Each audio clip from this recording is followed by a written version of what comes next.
광해군은 서자죠. 근데 이제 적자로서 영창대군이 있어요. 그리고 장남도 아니에요. 위로 형님으로 임해군이 있어요. 그러니까 그 서자인데다가 장남도 아닌데 임진왜란을 닥쳐갖고 막 경황 중에 그 세자가 됐다가 선조가 죽으니까 왕이 올라서 왕이 됐죠. 그러니까 정통성이 상당히 좀 취약한 편이었죠. 그런데 한편 그 높은 벼슬아치들의 그 서자들 7명이 저기 경기도 여주에서 무슨 뭐 한강가에 모여서 자기들이 무슨 뭐 강변 치루니 뭐 이러면서 이제 막 술 먹고 뭐 한량으로 이제 세월을 보냈는데 간혹 막 도둑질도 하고 막 강도짓도 하고 그랬어요. 그러다가 한 번은 이 강변 치루라는 애들이 그 조령에서 은을 팔고 다니는 은장사, 은상인을 그 죽이는 살인사건을 저질렀어요. 그러니까 이제 그 살인사건이 일어났으니까 그 강변 치루들을 잡아다가 문초를 했는데, 이때 그 정권을 잡은 대북파가 영창대군의 그 모후 임목대비의 아버지 김재남을 거기다 엮어 넣어가지고 영모사건으로 그걸 만든 거예요.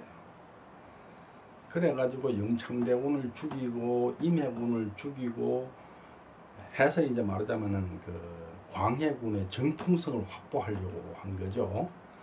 그 다음에 이제 임목대비를 잡아 서궁에다 유폐를 하고 했는데, 그 사건을 역사에서는 개추곡사라 이렇게 부르죠.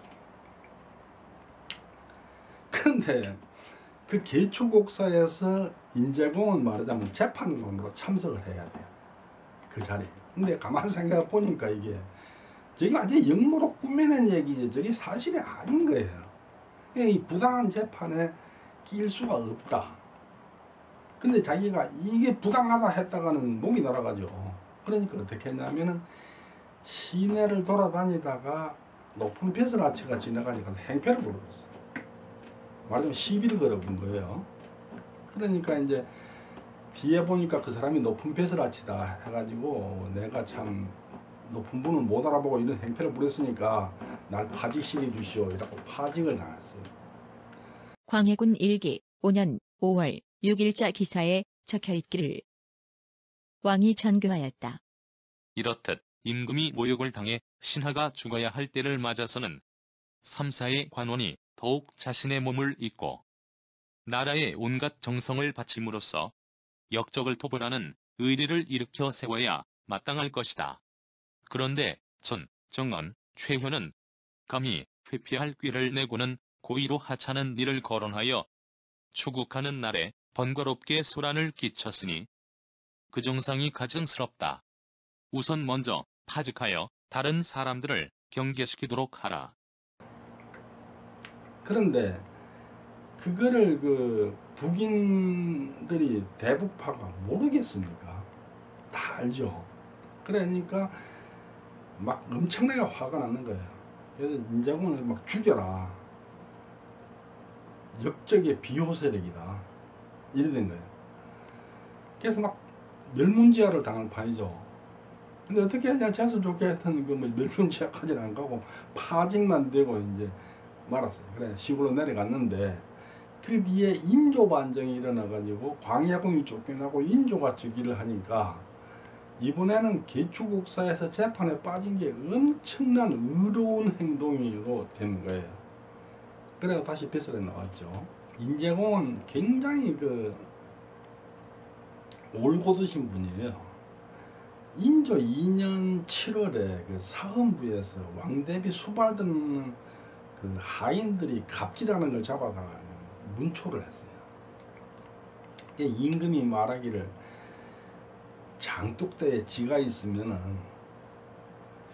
쥐를 잡으려고 돌을 던지면 장독이 깨지니까 무서워서 못 던진다는 속담이 있는데, 너놈들이 왕대비에 수발드는 사람들을 잡아다가 문초를 한다는 얘기는 왕대비를 무시하는 처사가 아니냐, 공경하는 마음이 없는 거 아니냐고 막 나가면서 처벌을 하라고 막 그랬어요. 근데 그때 승지가 인제공인데 인제공이 원래 사헌부는 법을 어기는 사람들을 잡아다가 문초하라고 있는 기관인데 그게 왕대비의 하인이라 해서 봐주고 뭐 그렇게 하면 그 기고만장하고 앞으로는 뭐 가들은 법이 있는 점이도 모르겠는데 그렇게 하면 안 되니까 다시 한번 재고하십시오 하고 이제 상언을 했어요. 임금이 화가 나가지고는 다시 생각하고 막 그것도 네 후보장대로 해라 뭐 이렇게 된 거예요. 근데 훗날 그 인제공이 역무에 휘말렸을 때 임금이 말하기를 최현은 언제나 나한테 직관을 했기 때문에 그때마다 내가 참 고통스러웠다. 그런데 뒤에 생각해보니까 진짜 나를 친애해서 그런 것이다. 그 사람이 지금 비록 죄가 있다고는 하지만 반드시 그때 마음을 버리진 않았을 것이다. 절대 죽이지 말아라. 그래갖고 이제 사형을 감면받아가지고 그 고향으로 돌아가서 있었죠.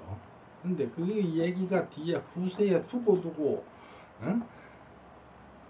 직관을 바른 말을 했기 때문에 역무에 휘말려도 목숨을 건질 수 있었다 하는 그 사례라서 아주 많이 인용이 되는 그런 일이 있었습니다.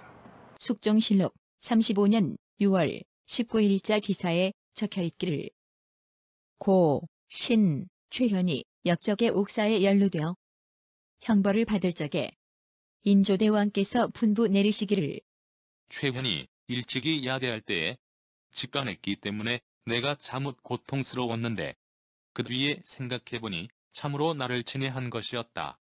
지금 비록 죄가 있기는 하지만 반드시 그때의 마음을 저버리지는 않았을 것이다. 하시면서 특별히 사형을 감면하도록 명령하셨으므로 듣는 사람들이 감격한 나머지 눈물을 흘렸다. 정조실록 6년 6월 26일자 기사에 적혀있기를 옛날 인조 때 이인거의 옥사가 있었을 적에 최현이 역적의 공초에서 기묘한 인물로 거론되었으나 최현이 대각에 있을 적에 바른 말씀을 올렸으므로 죄를 묻지 말라는 특명을 내렸는데 지금에 이르기까지 그 일은 매우 성대한 일로서 전하여 오고 있다.